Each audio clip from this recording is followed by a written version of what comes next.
All right, so guys, hydration. So this is one that you guys are probably maybe relatively familiar with already. So if you look right there on the left-hand side of the screen, that's going to be your basic hydration chart, or your urine chart, basically. We talked about a lot of things today, right, guys? So looking at that, that's going to give you kind of a basic idea of when you use the restroom. Assessing your urine is going to let you know about what your hydration level is going to look like, all right? So ideally, it's going to be closer to that clear color is what we're wanting. That's going to show that you have an adequate amount of hydration and you're balanced. This dark one right here, this is a sign that you may need medical attention. All kidding aside, because conditions like rhabdomyolysis and things like that, that shows that there might actually be blood in the urine. We actually had an individual athlete that he provided a urine sample, and it was pretty much brown sludge. So not a good situation at all. So again, we had to get him a medical attention pretty immediately. So if you see this, know that that is not good.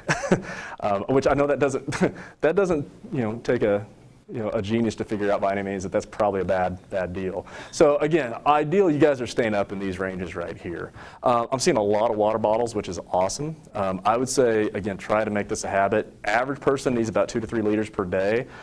You guys, based off of what you're going to be doing, might need a little bit more than that, because once you get the gear on, you're going to be sweating quite a bit. You're going to tend to lose more fluid. One good recommendation is like if you weigh at the beginning of the day, and then weigh toward the end, whatever amount of weight that's been lost in that time frame, it gives you an idea of how much water you've lost.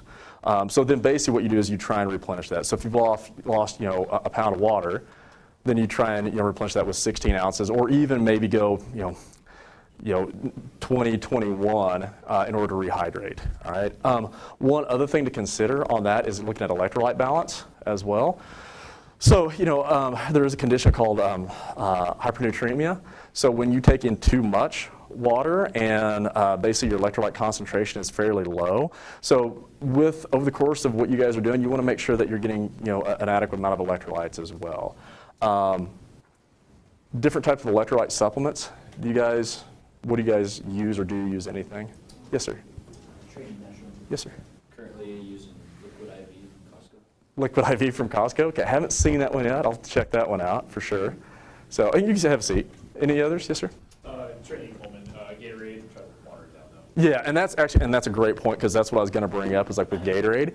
If you're using Gatorade, it's probably better to buy it in its powdered form and then mix it in. One of the things like with the ready to drinks, the concentration of electrolytes and sugar in that's really high. Main reason that the sugar content is so high in it is, any idea? Tastes better. Yeah, so if you make it really sugary, people want to drink more, and they sell more Gatorade.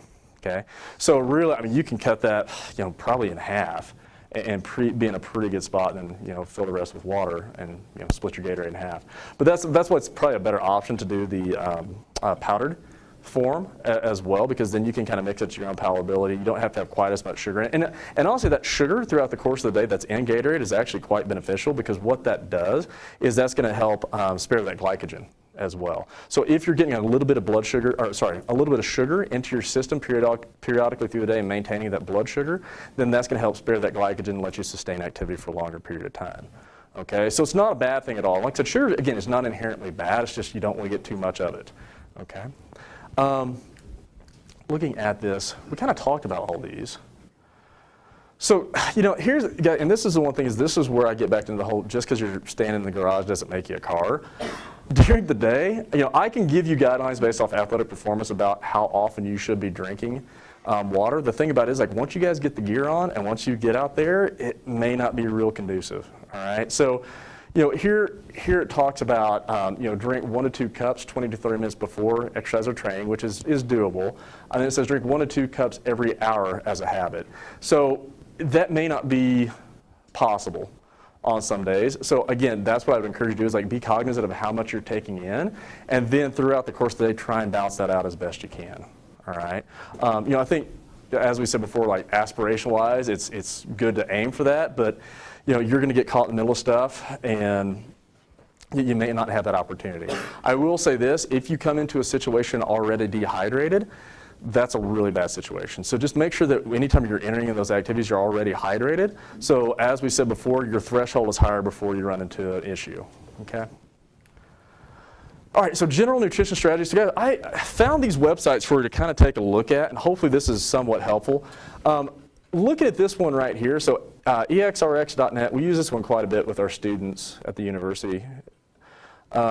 Basically what this does is this is going to help give you an estimation of what your caloric needs might be. So, we talked about how many calories you need to ingest during the day based off your macronutrient profile. So, looking at the number of grams per kilogram of body mass.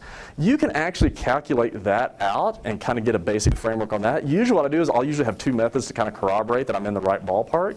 So a lot of times I'll do that and go, well, here's what I think I need, and then I'll throw it into something like this to see if the numbers are getting relatively close. All right, so this is based more off of caloric intake, and it actually breaks it down for you too, based off of what your macronutrient profile should look like as well as we progress. So real quick, I'll run through mine. So we've got here, male, 42.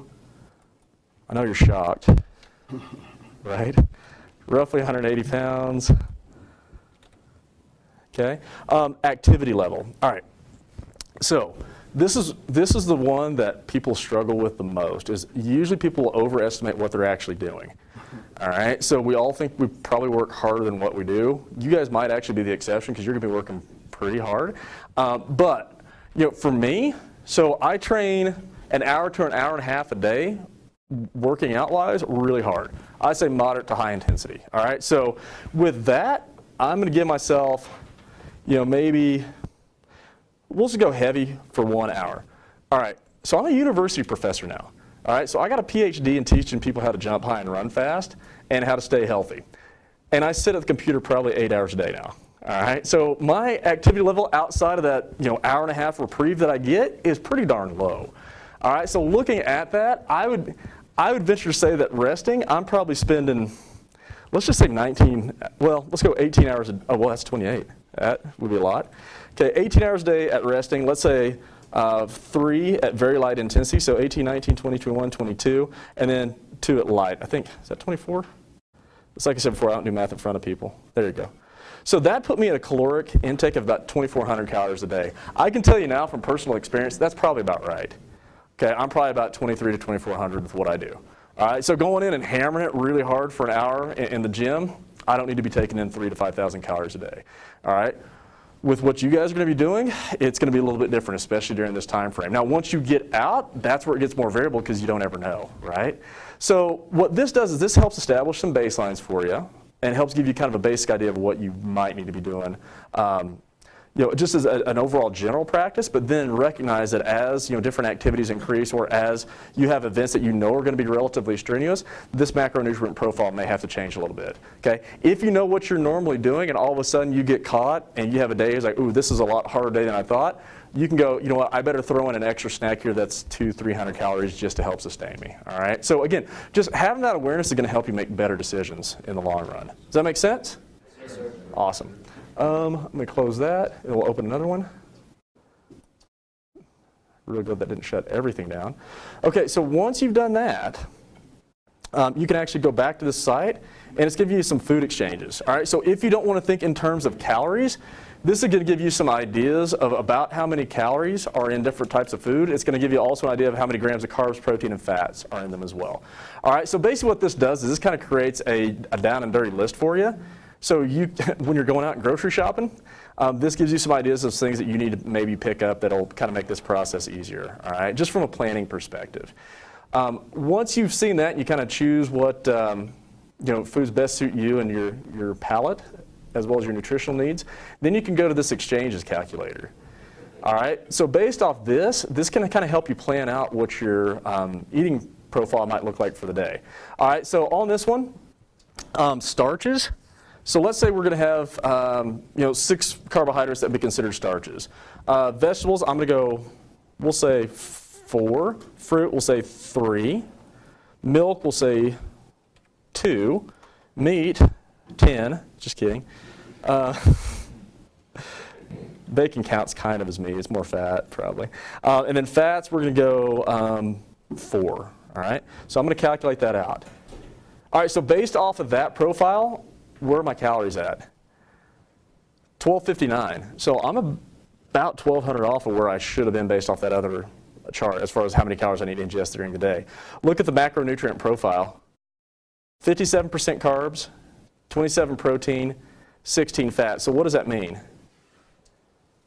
I might be a little bit higher on the carbohydrates. Okay, maybe protein I could adjust a little bit if I needed to, but fats are a little bit lower on that. So I probably want to bump that up towards at least 20% or so. So what I'm going to do is I'm going to make a few adjustments and say, fat, let's go ahead and add 5 to that. Fruits or vegetables, let's add 5. Vegetables, 5. Milk, we'll go 3. Okay, and meat, we'll leave it 6. Okay, so that takes me up to 1,500. Macronutrient profile still really hasn't changed just a whole lot. So again, what this does is this allows me to go back in and make some adjustments. So now, I'm going to add a couple of tablespoons of olive oil, and that bumps me up a little bit more. All right. So we don't need to necessarily go through this whole thing, but I think that gives you an idea of some things that you can play with and adjust to help you kind of meet what your calorie needs might look like. Okay, makes sense?